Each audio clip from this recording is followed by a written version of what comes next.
My name's John Jarvie. I'm a customer service rep here at Level 9 Sports and Bike Wagon. And I've been in the bike industry for probably over 30 years. Basically started riding bikes when I was about 5 years old and have never really stopped. I just really got into touring a couple years ago. A friend suggested that I should try going on a bike tour, and I did it, and it's really changed the philosophy of how I like to bike. It's much more relaxed and enjoyable to kind of see the countryside at a slow pace. My latest trip was what I called Bike Utah, or biking through the state of Utah from north to south. Started at the Idaho border on Highway 91, and I ended at the border of Arizona on Highway 89A. 456 miles total, about 20,000 feet of elevation gain, averaged about 60 so miles a day, and I did it in 7 days. So the bicycle that I used on my ride is what they call the Surly ECR. It's kind of a do-everything type bike. This particular bike can run anywhere, like I have 700 by 32C tires on it, slick tires.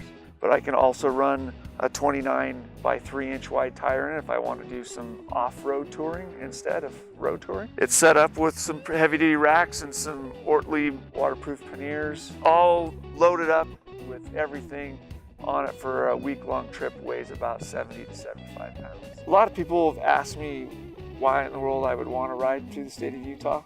I chose Utah because I live here in Utah and I think it's an amazing state. It's really considered a hidden gem. For me, I just enjoy riding in the United States. I want to see the country that I live in.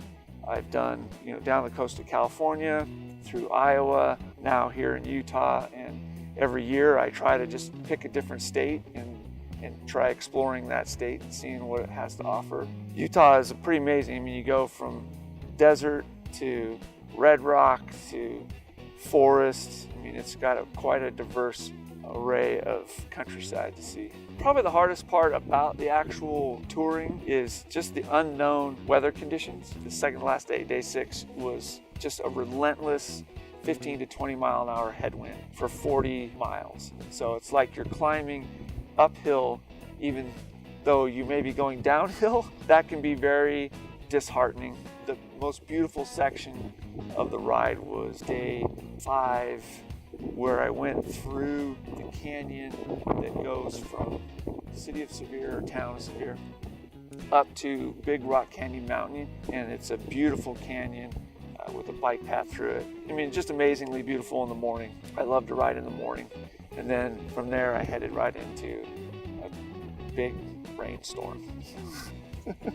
And then in the middle of the rainstorm, I got a flat tire. So then I had to change my flat tire in the middle of a rainstorm with cars zipping by. That was pretty miserable. First time I've ever had to use my rain equipment on a tour. I like to do the bike touring trips because for me, it's just an amazing way to see parts of the country or wherever you're riding at a completely different pace. I do the long ones because it's a sense of accomplishment. People are like, why would you want to ride 450 miles? For me, it's like, because I can, because I can say when I'm done, I did it. Hey, thanks for listening to my story about biking across Utah. If you've got any other questions about bike touring or anything associated with it, please give me a call at Level 9 Sports or bikewagon.com, and I'll get you taken care of.